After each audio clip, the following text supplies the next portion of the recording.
Et pour clôturer cette synthèse, car il faut toujours une trinité en tout, il m'est arrivé la carte 28, les fées. Oui, nous tissons toute une trame. Nous sommes toutes des fées en interaction. Nous possédons tous cette parole qui prend de plus en plus de l'ampleur, qui de plus en plus s'émane et permet de continuer à prospérer dans le partage de ces féminines sacrées. La carte 28 est le nombre 1, le positionnement. Le positionnement qui est la trinité de ce 3 qui vous anime. La parole doit être impeccable, doit être juste. Nous allons bientôt rentrer, les chrétiens, les christologues comme moi. Je n'ai pas parlé de religion, je parle de chrétien, christologie. Et d'ailleurs, les musulmans ont démarré le ramadan ce soir. Je souhaite beaucoup d'amour à tous ces musulmans dans ce mois de jeûne et dans leurs croyances ancestrales qui sont la leur et que je respecte. Moi, je n'ai pas d'appartenance religieuse. Je suis dans l'esprit du Christ. Simplement. Arrête les blablas, Catherine. Donc, pour clôturer le chapitre de cette soirée, j'ai reçu la carte 28 qui me dit la parole. Alors là, je ne vais pas vous lire, il y a 4 pages. Je vais rester donc au petit résumé du haut et le thème de la carte à la fin. Moi, je ressens que toutes ces petites fées sont en action. Regardez, les libellules, les montres, tout est en train de s'ouvrir dans ce coffre à bijoux. On va y voir sortir plein de magnifiques choses. Ce sont des projets qui se mettent en action du moment où vous actionnez votre baguette. Abracadabra. Les diamants et les pistolets peuvent beaucoup sur l'esprit. Cependant, les douces paroles ont encore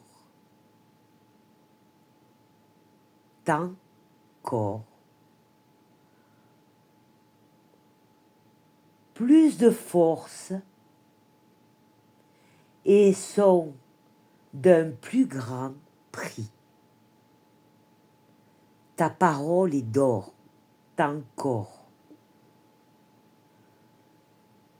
N'oublie jamais que ce que tu émets par ta résonance qui sort de tes tripes, de ton âme, qui sort de toi et qui jaillit dans ta parole, reste aligné car elle vaut plus cher qu'une pièce d'or.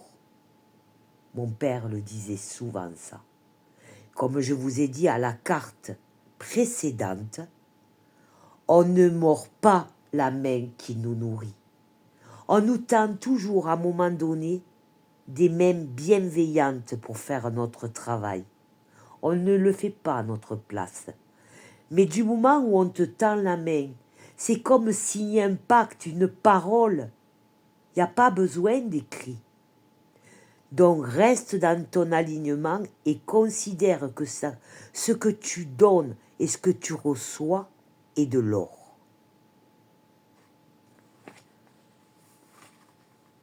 J'essaye de mettre en place depuis 5 ans beaucoup de choses pour redonner tous ces savoirs que j'ai qui sont multivers.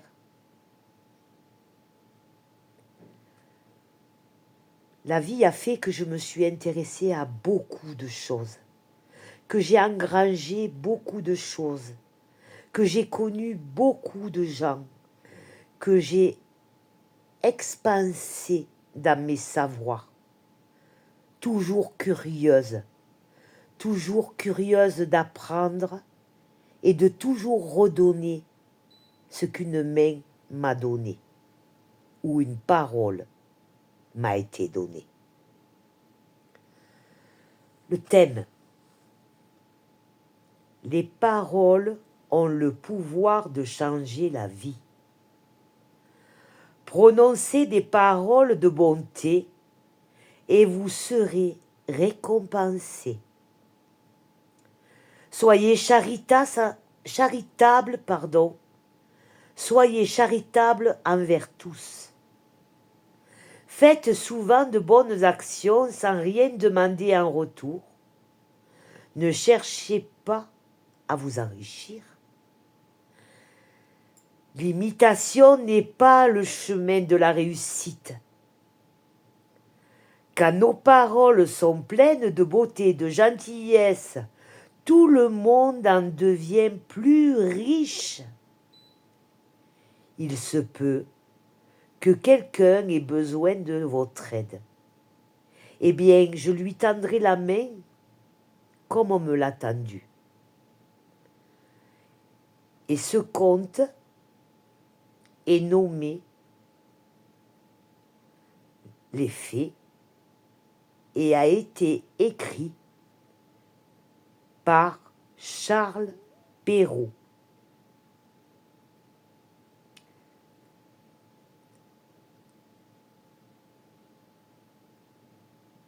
Ça me parle beaucoup parce qu'une personne de mon association, membre du bureau, porte ce nom de famille.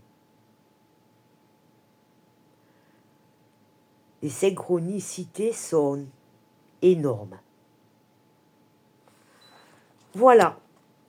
Pour mes 3 cartes, à ma question si j'ai bien rentré et bien fait tout ce que j'avais à faire dans ma journée, quelle en était ma conclusion de cette journée par ces 3 cartes, je suis satisfaite des réponses et je suis heureuse de jouer avec des fées, comme quand je joue avec des métamorphoses ou avec des vampires. J'adore jouer. La vie devrait, même si on est dans la matière, nous laisser toujours ces espaces de bien-être, de repos, pour alimenter notre imagination et notre enfance créative. À 60 ans, c'est bien ce que je compte continuer à faire par le biais de Zèbre à âme.